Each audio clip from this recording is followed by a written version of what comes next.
opinions expressed in this program are those of the speakers and do not necessarily reflect the views or positions of any entities they represent. Find us on the web at mbradio.us.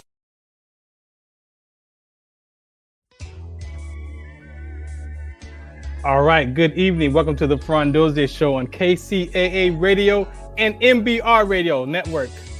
Sunday night, we got to get the show started, but I got to pray over the show first. You know how it goes. When I was in my mother's womb, I had a calling on my life to do something in the glory of God and marry it like a wife. Commit myself to his word and never be led astray. And when it's all over, when he comes, I'll be glad to see that day in the morning time. All right. Well, good evening. Welcome to the Farron Dozier Show on KCAA Radio 106.5 FM, 1050 AM.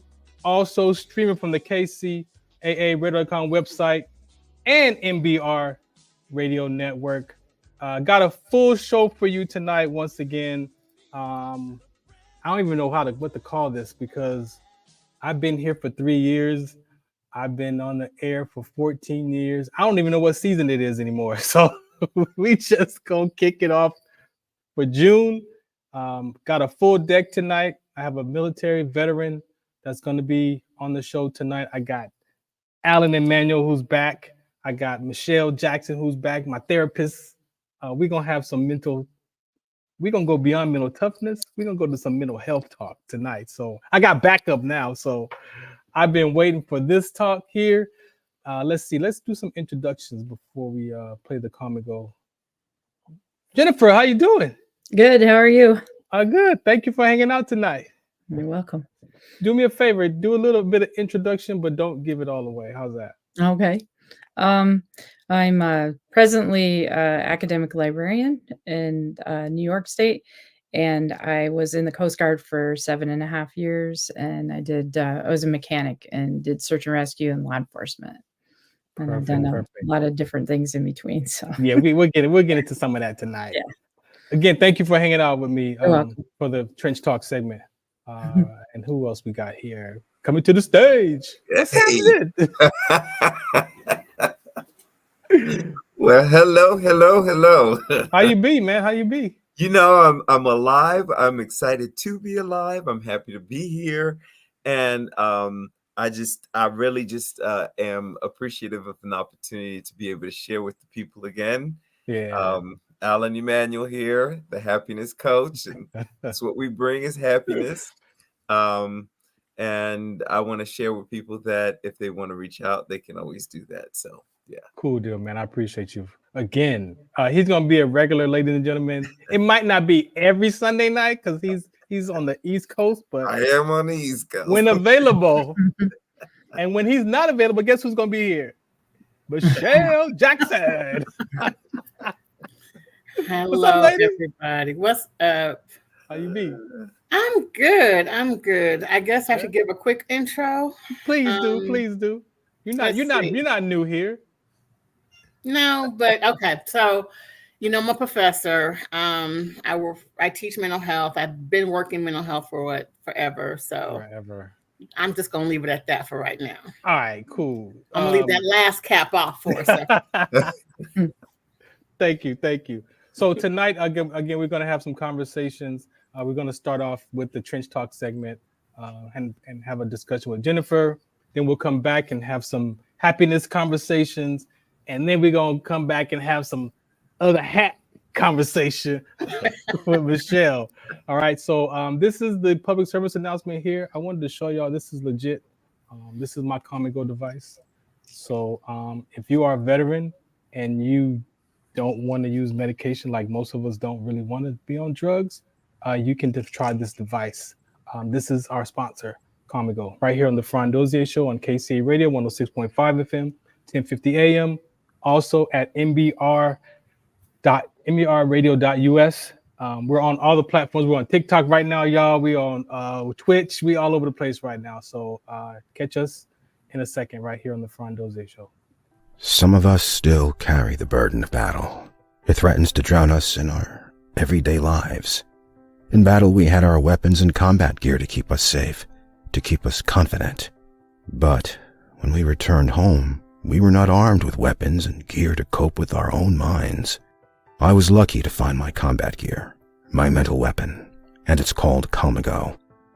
Calmago is a drug-free device that allows you to achieve calm in less than 3 minutes in moments of anxiety, stress, anger, panic, or insomnia, not with medication, but rather by activating the parasympathetic nervous system through breathing regulation and multisensory stimulation. A recent study has shown that Calmago decreases PTSD and anxiety levels in veterans, helping those who are suffering and having a long-lasting effect. Visit Calmago.com to learn how you can get Calmago through the VA or with a special veterans discount code.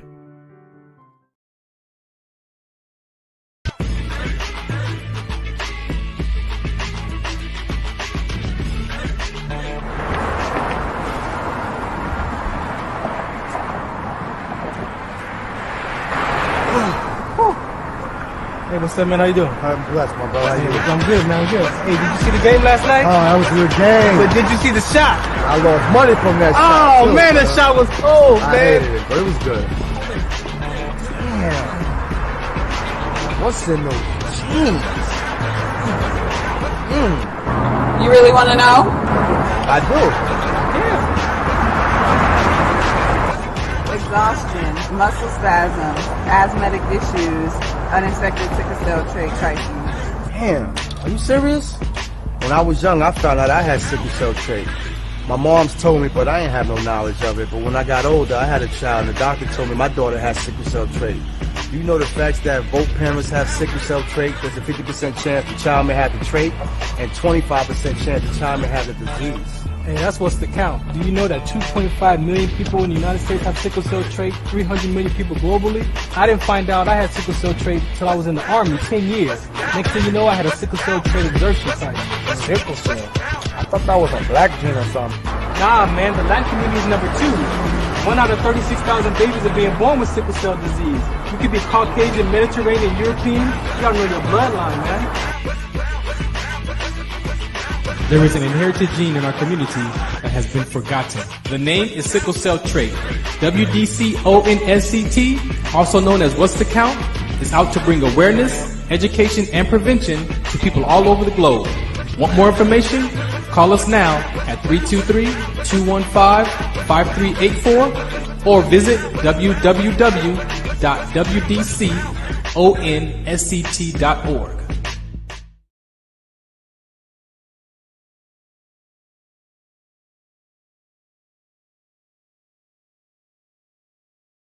Tune in to the Farron Dozier Show on KCAA Radio 106.5 FM, 1050 AM. Also streaming from the KCAAradio.com website on Sunday nights at 8 p.m. Pacific Time. Brought to you by Sports Collective TV, Sports Collective Radio, and Sports Collective Media. We got the Heme Factor, we got In the Zone, and we got Fourth Down in the 20-second Timeout Sports segment. All for you right here on the Farron Dozier Show on KCAA Radio 106.5 FM, 1050 AM. Also streaming from the KCAAradio.com website with my guest hosts Robert Lamar and Coach Will. Catch us on Sports Collective Media on Instagram and Facebook. And make sure you watch us Sunday nights at 8 p.m. on KCAA Radio 106.5 FM, 1050 AM. Also streaming from the KCAAradio.com website. Music, talk, sports, and so much more. Farron Dozier Show.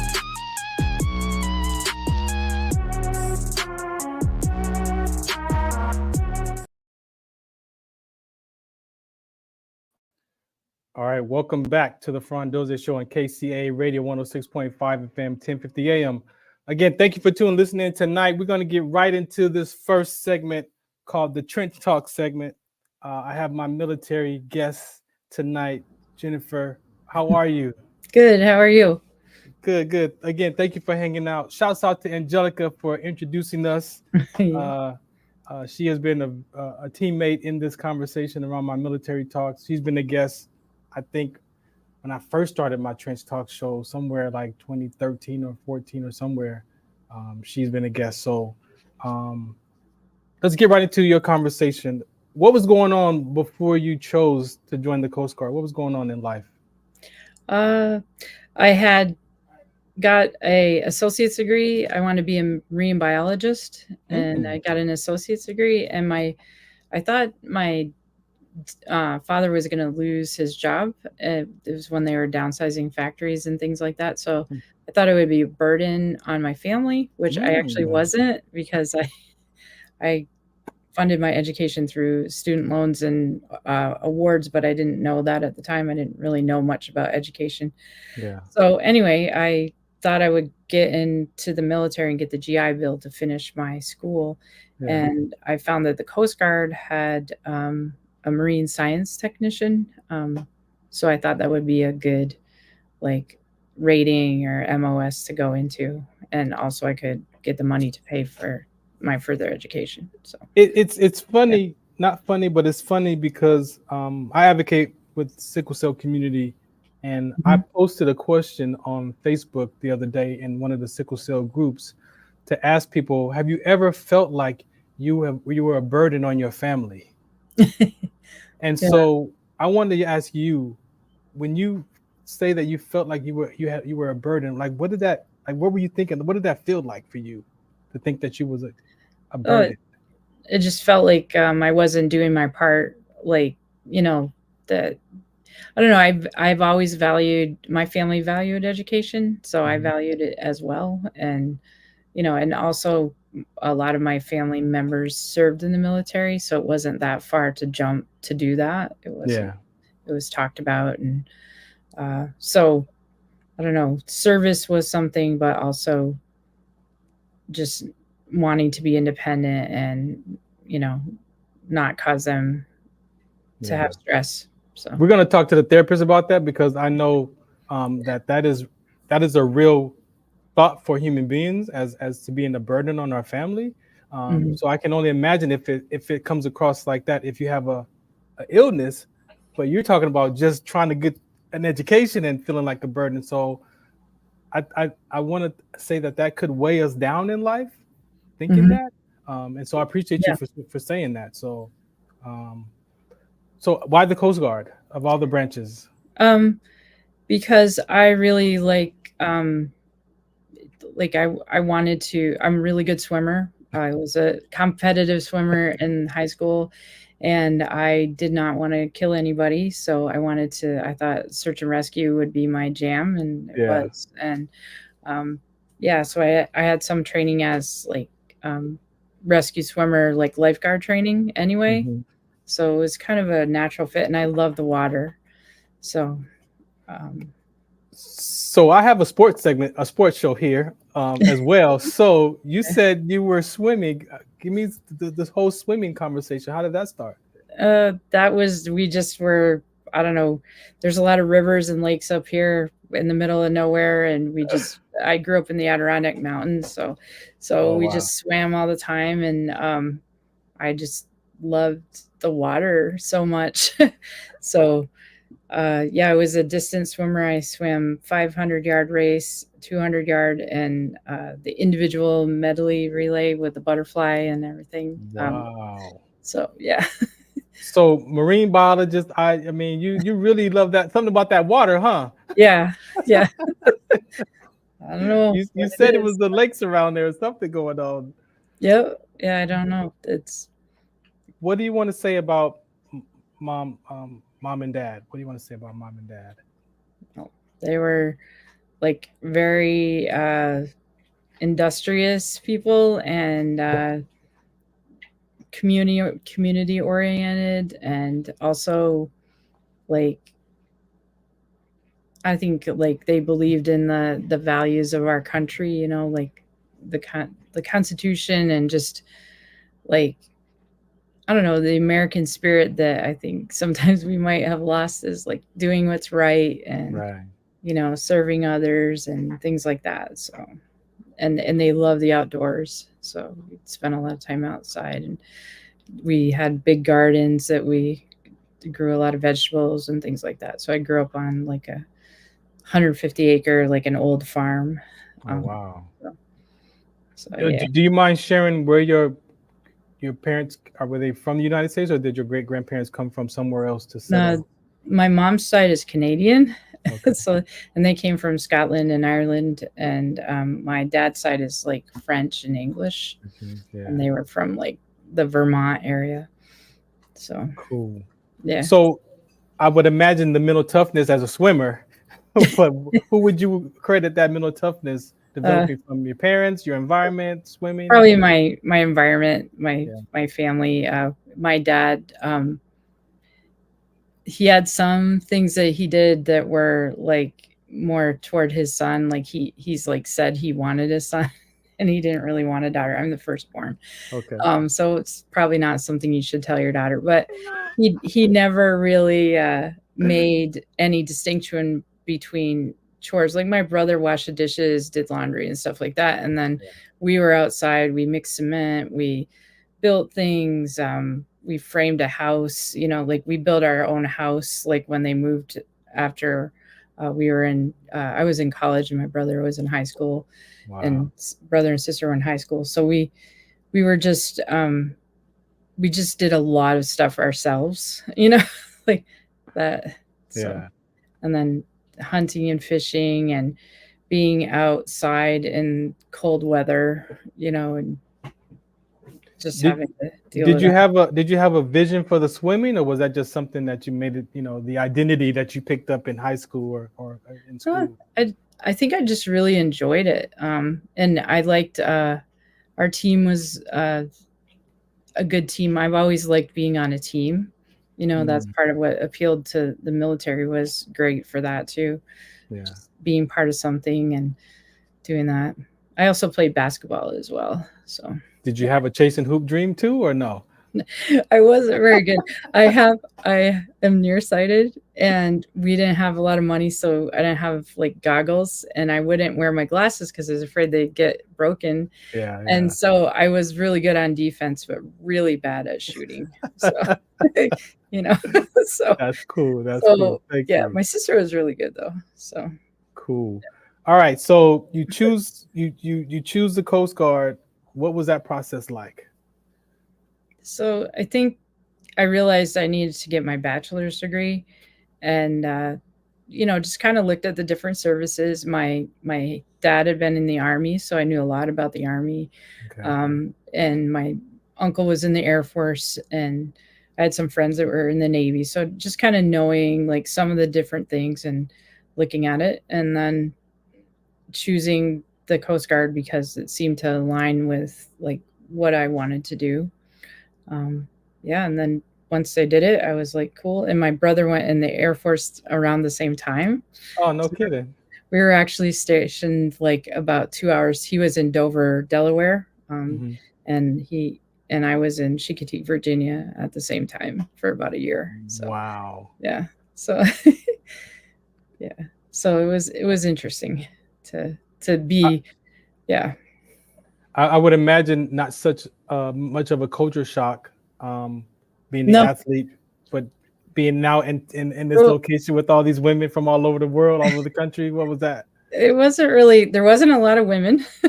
There was only, I think there was 4 people in my company when I started. And then through like attrition, like sprained ankles and different things, I ended up being the only woman in my company of about 40 people for about 4 weeks. And then we got some people that had healed and got back in. And so that was cool. It was interesting to see how people were treated, how different women were treated by how they presented themselves. It wasn't hard because I had already done a lot of, I don't know, my dad would yell at us, right? So I was used to that, like it wasn't like, it's like, okay, and I have trouble with my right and my left. So when we're like marching, like the guy he's like, Jeffrey, like, do you know your right from your left? And I'm like, no, sir, I don't. Like it's beyond me. Yeah. So and I had a really cool company commander who, there was a lot of the company commanders, he used to have the women come up into the men's birthing area to pass out the mail and stuff like that. And we did a lot together. And the other company commanders said, oh, that's going to cause trouble. And he's like, well, they have to serve together when they get out of the boot camp. So I want them to know each other and understand that they're all part of the same thing. And I just thought he was a really cool guy. And he was funny. So he was sarcastic. We got some MBR family here that wants to say hello to you. Hi. There's another one from Twitch. And another one from MBR on YouTube. So we're all over the place streaming tonight. Cool. We're trained, right, as military personnel to objectify, kill the enemy, defend this country. How did that brain switch over for you from the athlete woman to now this Coast Guard? Like, did you have a mindset switch in that training? Yeah, I think so. Like, there was a lot of talk in my family, like, I think because of hunting and different things like that. But this was more like that law enforcement training where you have to decide, like, I really did a lot of thinking about, like, my stature and, like, if there was somebody much larger than me, what would I do if they were a threat, like when we were boarding somebody or something like that. So yeah, definitely thinking in that sense of, like, it's different than a civilian mindset, I think, and also when you are handling people, you learn to stay very calm and, like, de-escalate, because somebody calls in and they're in a panic about, like, their boat is sinking or it's on fire or something. You have to be like, okay. And you have to make sure you get the details as fast as you can and as accurately as you can so we can find them. Right. And you have to just keep yourself, like, at this low key, like, even if inside you're not. Right. Yeah. So, and I didn't really realize that until, like, how much that was kind of makes your blood rush or whatever it was. Is I was on my day off in the search and rescue. We had alarms that went off, kind of like the fire department. Yeah. And the alarm went off and I realized my heart was beating really fast. But if I was on a case and I was on duty, I never noticed it. Like, 'cause you're just in the moment, Right. So that adrenaline rush. Yep. And then, like, with my mom never really got this either. It was funny. In hurricanes, you run toward that disaster. You don't leave. Everybody else is leaving. And my mom is like, well, you're going to leave, right? And I'm like, no, we don't leave. Like, no, we don't leave. We're the ones that go out and check on everybody and get people off of places and stuff like that. And she's like, well, what do you, she was not happy about that. So what do you want to say about your 7-year military career? Anything you want to point out, you want to share? I think, I loved, like, all these beautiful places that I got to be, and we would do area familiarization and we'd ride around and we have to know the landmarks and everything, and just being able to see those places, all the people I got to meet, and just the confidence it gave me to really understand. And also just, I still use it to this day, the leadership skills of how to work with people and understand people, but also be firm with them and like say, we have this mission and this is what we're going to do. And, so I value all of that. That firmness that you bring up, for those civilians. Yeah. Was that transition that transition out of the service for you? How was that? It's a little difficult.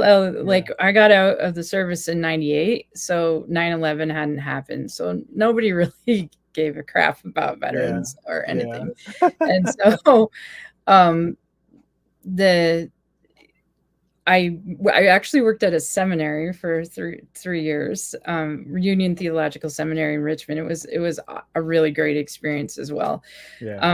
And so my boss she's from Mobile, and she's just like, she's like, you're really hard-headed, aren't you? And I'm like, what? She goes, like, I said, she goes, you just do things the hard way. And I said, well, there's,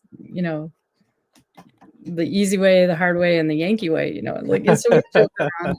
And then she was also said that I didn't like, I was too brief, because in the military, you make every report is brief. Everything is brief. You're briefing somebody. And so my writing was not like that. And then I was very abrupt with how I talk to people. I needed them to chop and get things done. Exactly. That was not how, like, in higher education, that you handle people. Right. Softer in that environment. Yeah. So she kind of like guided me through that and stuff. So, but yeah, and just really not having a lot of money. I was a single mom, and she like would tell me about clothes and things like that, because I mean, I didn't really care about that. I had my uniform, and and I was stationed in warm places, so I mostly would just wear shorts and t-shirt when I was like, I didn't have to wear dress clothes. Right. So yeah. Okay. So and so today, what's going on with Jennifer today? What are you up to today?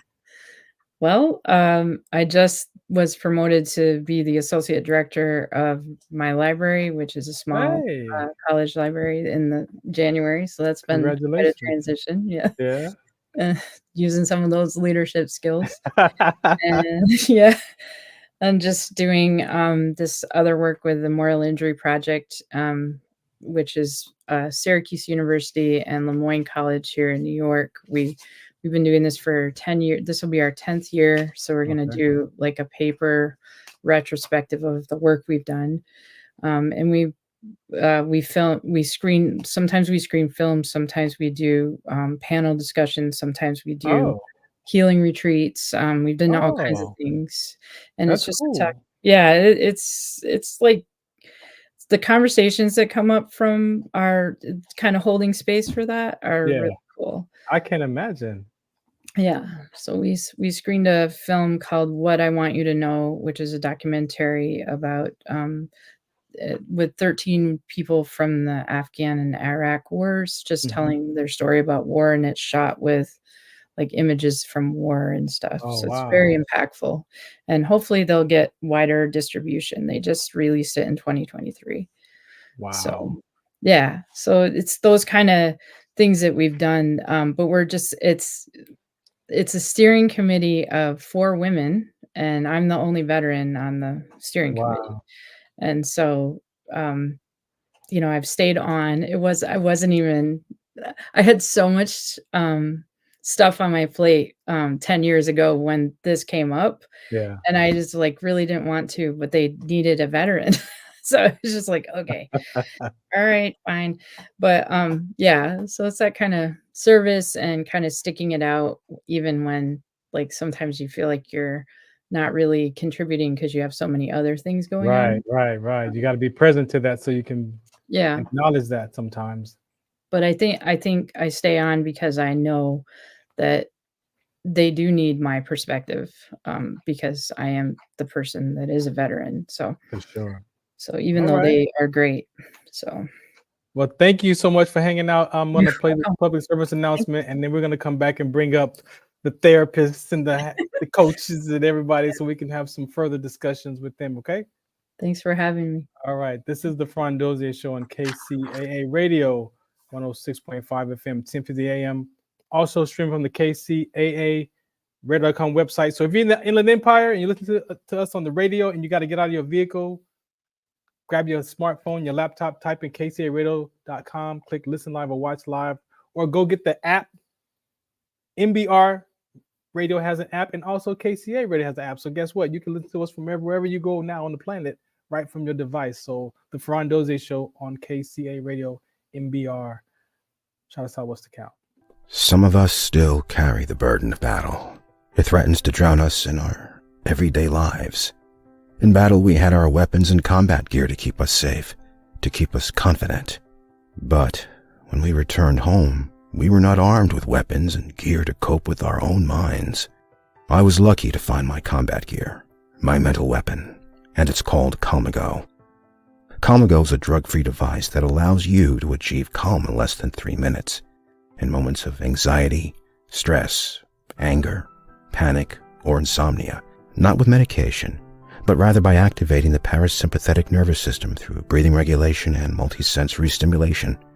A recent study has shown that Calmago decreases PTSD and anxiety levels in veterans, helping those who are suffering and having a long-lasting effect.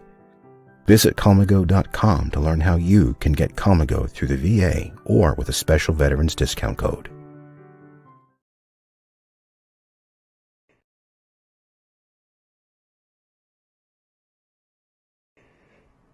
Muchos de nosotros nos vemos afectados por la enfermedad de células falciformes a diario y un número creciente simplemente no nos damos cuenta.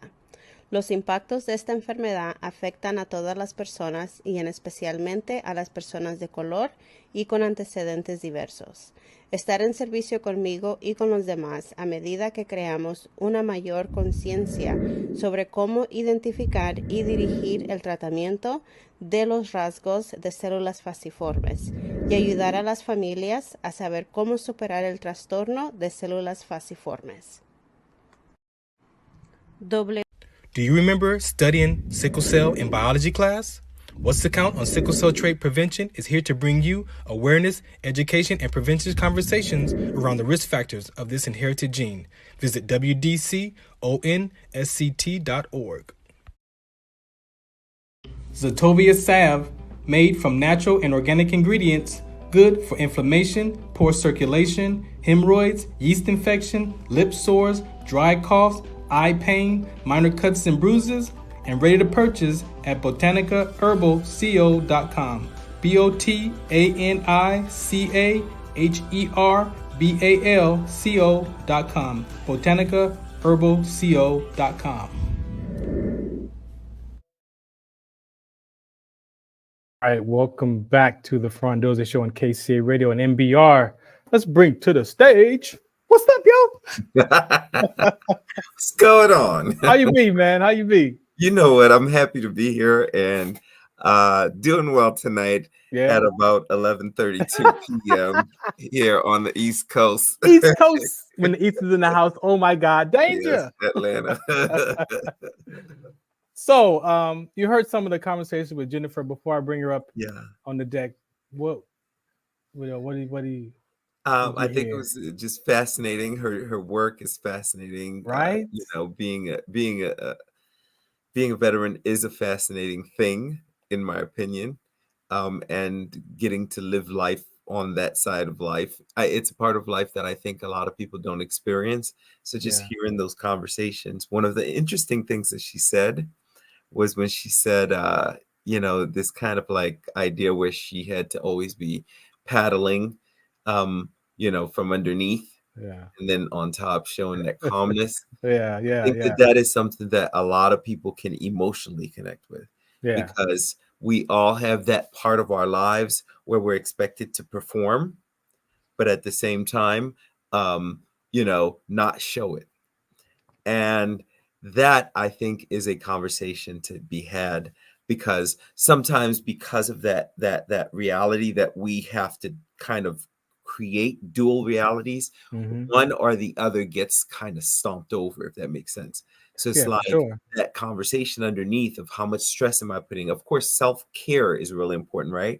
But also like, how is that being interpreted in when you're off of your job, or you're no longer required to do that? Do you take the time to process through what that really means to you? Because I do think that there are a lot of people, and I know for a fact there are people who show up, and I'm not saying this is Jen's situation, but there are people who show up with anxiety issues, and a lot of times it stems from that start. Energetically, emotionally, you are living two opposite kind of dualistic experiences, and you're either attaining to one, or your identity stuck in one, while the other one is never addressed. And anything that so what came up for me was there's always a possibility in human beings of silent trauma. Yes, we suffer in silence a lot. We do a lot of internal stuff, when in fact the more we realize that we're all the same, that we all experience trauma, that we all experience difficulties, and that when we do share those most vulnerable places, that we connect with people in a real way. That's big. Like we were talking about, I had a thing I did on Instagram Live where I was talking about that. Like, what do you do? What do you do when you're trying to create happiness in your life? Are you just pretending like you want to be happy, or are you able to first come centered with like what's happening right now? Right now, Because that if you're not processing what's happening to you in the moment, what you end up doing, you either live in the past or in the future, which we've talked about before, but you also are suppressing what's possible at the moment, and that doesn't get processed. And anything that's not processed, you end up with a problem. Well, that's one of the things as veterans we talk about, is that they teach us how to turn that on, but not to turn it off, right? And then you spend your whenever that career ends, you spend life trying to figure out that, I call it the up tempo, because my brain is so high, you know, thinking and doing 7 things at one time, and you're responsible for all this stuff, and then you get home and you're like, okay, so now what? What just happened? I remember I used to work in the emergency room as an assessor for all of the hospitals, the Piedmont system in Atlanta. And I remember the same feeling, which was I always had to be on, because when there was an emergency, I was the first person they came to. The doctors came to me, the nurses came to me, everybody was coming to ask me, what do we do in this situation for this person? So I always had to be on. And I remember just getting up in the morning, because I worked in the emergency room. I remember hearing the sirens, and that turned on anxiety for me. Like she mentioned that. It was literally that conversation of, you're not processing through all of the trauma that you're getting. And so even therapists need therapists. Let me bring up Michelle, because she actually worked with veterans. Michelle, what do you want to, you did a lot of work with veterans in the past. So as what Jennifer was explaining, what Alan was talking about, you have anything you want to share on that? You know, when I worked with the veterans, they were both veterans and currently, you know, enlisted, currently serving. So I worked with a lot of them actually on the mental health units. And what I saw was depression. And this was before anxiety became anxiety, right? So they were like, we're not able to process. I don't understand what's going on with me. I just feel really, I don't know. Right? That was because they didn't have a label for it at that time, or a title for it at that time. So everybody got pushed into the depression category, because they didn't know how to discuss or talk about or identify what they were feeling. Then 7 years ago, anxiety pops up, right? So during the time that I was there, because they didn't have that label or that title of anxiety, we focused on how to treat their depression and how to help them focus on their current situations. You know, we were helping them process, you're in boot camp right now, and no, you can't get out. Right? You're not allowed to get out. I don't care if you just shot yourself in the foot, you ain't getting out. You still got to heal this foot, and then you're going back out. And that's what we were dealing with back then. So, you know, I look at these different, I don't like the word titles, but that's kind of what it is. It's kind of like a title or a label. And, the labels. You know, and to be honest, when anxiety came out as their diagnosis, I didn't understand it. It didn't make sense to me, because back in my day, when we were upset or stressed out, it was just, I'm nervous or I'm stressed. Right. Process it, get over it, and move on. Right? I had to learn most recently the difference between being nervous and excitement, because they feel the same. It's like almost the same body sensation. So it's like, okay, am I nervous, or is this anxiety, or am I excited? So I had to start paying attention to my sensations. And then, like you said, what am I up to right now? And see where that was coming from. Jennifer, they've made some comments about the mental health aspect of it.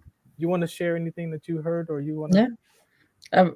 I do think you have to pay attention, because you can get all caught up in it, and then you don't take care of yourself. Like you just keep going in that state, that high state. And and if you're used to, I think the part of the military teaches you to ignore some of that, and you have to undo that a little bit. And that could be a lifelong journey undoing that. Yeah. Yep. I literally had a patient when I was on the mental health floor in San Diego on Balboa. I had a patient who literally, when I say shot himself in the foot, I literally mean he shot himself in the foot trying to get out of boot camp. Trying to get out, yeah. He did not realize how intense boot camp was going to be, and he was on the Marine side. Mm-hmm. And they literally made him heal his foot, and they sent him right back out. And 3 months later, guess what? He's back in. He was back on the floor. This time it was because he was suicidal. Oh, wow. So he never even processed any of what he was feeling during that time that he was in boot camp. And they were just like, suck it up.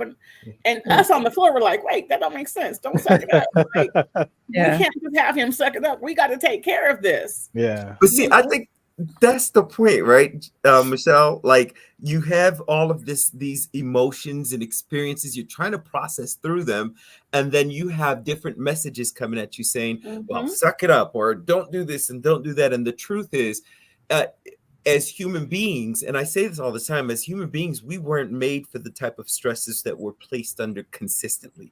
We were made to have stressors and come back down to our get back down to your baseline. But if you what is that up there and constantly up there, do you understand how that can maybe relate to how you are avoiding a part of you that really needs just to be able to actually see yourself as human being and process what you're experiencing? That is what allows you to actually be able to move on. But avoidance becomes a normal part of everyone's everyday life. And this is why people don't know how to manage their stressors. They don't know how to manage their relationships. They don't know how to manage their work environments, because they avoid situations because I don't want to get stressed out over this, or I don't want to cause anybody else angst. No, let's deal with it. Let's deal with it head on. I'm a big girl. You're a big boy. You're a big girl. Let's deal with it and face it and then move through it. But people don't know how to do that. But see, I know, and Jennifer, you can probably speak to that as well. In the service, you don't get that kind of time. You don't. You don't get that kind of time. You don't. Like the training that you start off with, this is going to not just save your life, but save the next man and maybe your whole squad or company's life. So you don't get a chance. And that's why I asked her, at some point in that basic training, that brain clicks over from that civilian personnel to a military personnel. And then once that clicks, depending on how long you stay in the service, you've got to figure out how to turn that off. Yeah. And a lot of veterans don't have those skills to be able to turn it back off.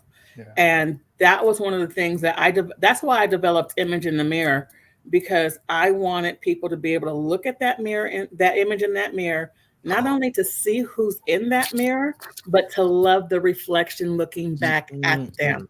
And so I developed that way back when I was working with the Navy, at military. And what I saw when I would work with my patients is they couldn't look at the mirror and give positive affirmations. They couldn't do it. It took them weeks, sometimes months, to be able to give themselves 5 positive affirmations without crying. Without crying. I would agree. Yeah. And see, it's something that I had to work with my patients with, because I saw what they needed, but nobody else was willing to give them that. And so I had to take that time and develop that program so that way they could, I'm okay. I might be flawed, but I'm okay. I just about a year or so ago looked in the mirror and was like, I'm looking for the 19-year-old Army body, and that dude was gone.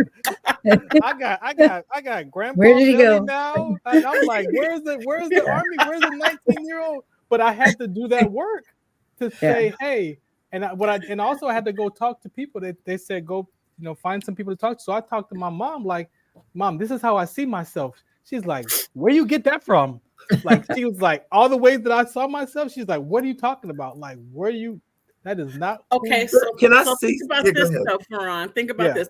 Every time I come onto the station and we take that picture, I go, oh, look at that, I'm all fat, blah, blah, blah.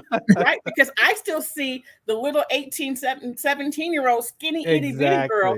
And now I'm like, wait, where all this come from? And people are like, you're not fat. And I'm like, who says? Who said that? I see. Yeah. Right. And can I say just that is why I think it's important to give people permission to get help. And sometimes it's not family members that are going to give you the help you need. Sometimes it's going to be, somebody, maybe a professional, maybe somebody who actually has gone through it before and has overcome that thing, right? Yes. So I think it's always a good first step to ask someone else to walk that walk with you. Because a lot of us try to walk, we were talking about this earlier, try to walk through the walk by ourselves. We try to do this whole thing of, I got it, I can do it, I can. And if it was that simple, then we would all be okay. Then y'all wouldn't need me. Yeah. Well, and we tend, if we talk to ourselves too much, we're not going to get farther, like we learn by reflecting with each other. Yeah. It's like giving yourself permission to be human. This is what I constantly remind people, because even in some of the work that I do with people around like experiencing your highest self is just that. It's like, can you be human? Can you allow yourself to have that space? It's difficult to be human when I think Michelle said it. When you're looking at there's something wrong over here with me, when you're dealing with, like Jennifer mentioned, I'm a burden. When you're dealing with these self-talks that doesn't happen today. You're talking about childhood stuff that you've been through, and you're still dealing with that as an adult, and you've never peeled that off and addressed it. And so now you're living with all that stuff. I don't belong. I'm on my own. I'm not good enough. There's something wrong. Like any one of those is too many. Even if you're living from one of those. But we don't have the skills as a society as a whole to be able to manage those emotions from inside. I've been working mental health for 30 plus years, right? And I still find myself sometimes sitting in a dark corner like, what the heck is going on in my life right now? And I know all the things to do.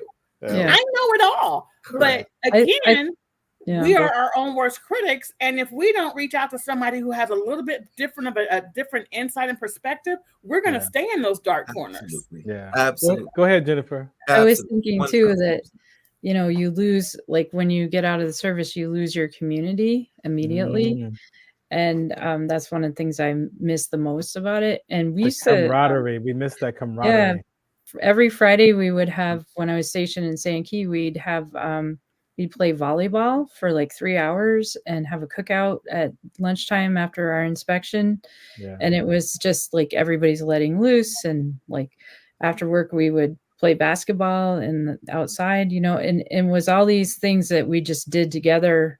That's hard to do by yourself. You can shoot hoops by yourself, but when you're like messing around with your crewmates and, like trash talking and things like that, it dissipates that stuff. And even though it's not direct, it helps you see yourself as part of that group.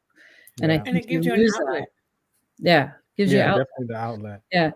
And I think that we don't have a lot of opportunities, like we don't do those pickup things, or then you got to drive to it, or that was always right there, that humor and messing around. It was a bond. That's a bond.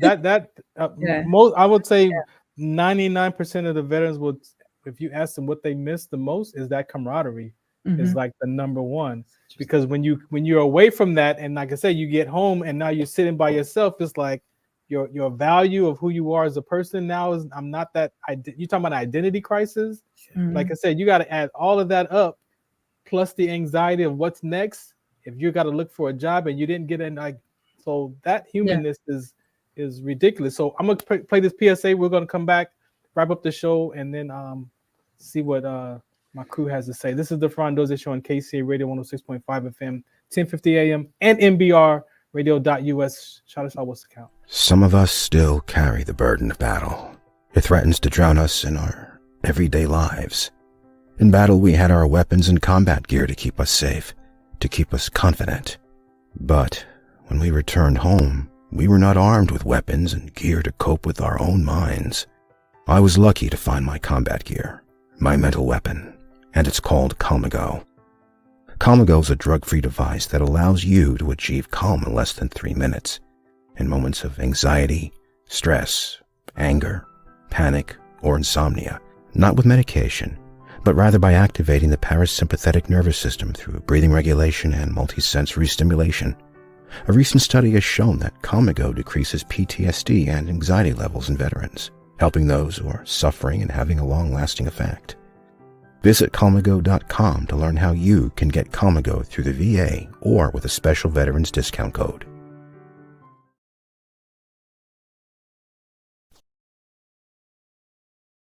You're listening to the Farron Dozier Show on KCAA Radio, 106.5 FM, 1050 AM in the Inland Empire. Also streaming from the KCAARadar.com website, MBR Radio, TuneIn Radio, Pandora, Google Play, Blog Talk Radio, iHeartRadio, Podcast, Stitcher, Amazon Radio, just to list a few.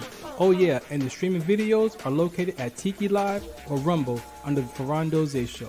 Catch us live or catch us on the archives at Farron Dozier Show. Shout us out, what's the count? Visit farrond.com for more information.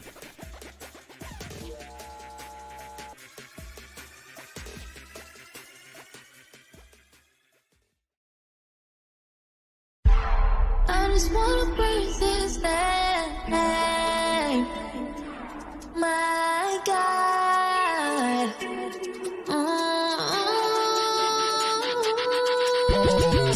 Lift his name up high, dedicate this life, give him all we got. Testify with our hands held high, keep him up in the sky. I just wanna praise. I just wanna praise. I just wanna praise. I just wanna praise.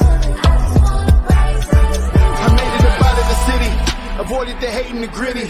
Me and my little brother, my lovely mother tried to make it easy, but we was some knuckles though. We used to let them knuckles throw. We used to let them chuckles go when we thought about the places we would go. Yeah, lights off. Yeah, no really. Lights off. Yeah, no money. Lights off. Under the candlelight. All right, welcome back to the Farron Dozier Show. Yes, you can catch me on, it used to be Dash Radio, now it's Lit Live, Saturdays at 7 p.m. and Sundays at 5 p.m. That's the Revolution Radio Show. Actually, if you go to the archives at KCA Radio, we used to be over here 5 days a week. Those shows are still in like the top 20 of the shows over here at KCA Radio. So the Revolution Radio Show, it airs Saturdays at 7 p.m. and Sundays at 5 p.m. It is a Christian hip hop talk show. Shouts out to J Love and Lillian. Hey, we talked about doing all these little different things. I had to really find myself because to keep my mind occupied. 5 shows, sickle cell trait talks, but today I can tell you I finally found this space of where I got to reevaluate my whole life now. Like literally today, I got to reevaluate everything because I finally experienced what it is the Bible says to be content. Like we're talking about mental health. I use the kingdom principles. I use Maslow's hierarchy chart. I use CBT, CBT mental health. I use landmark education. I use grievance classes. All that combined, after 14 years of trying to get my brain settled, I'm finally at this space spiritually of like, there's nothing wrong. Like, there's really nothing wrong in the world. And now, because I've taken on so much stuff that's wrong, and then I'm wrong, it's like, well, if I'm not wrong and nothing's wrong, so then, hey, what am I gonna do now?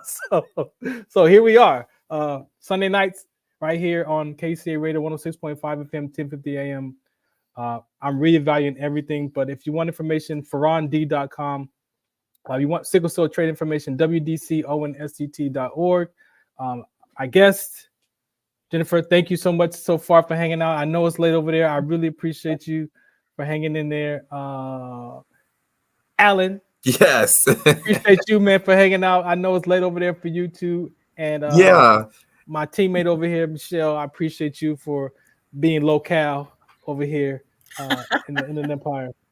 I guess one thing, I got 2 minutes. So one thing I really want to pose, and hopefully Michelle and Alan, you'll come back to help me discuss this. But that burden, Jennifer brought that up about going through life as a burden.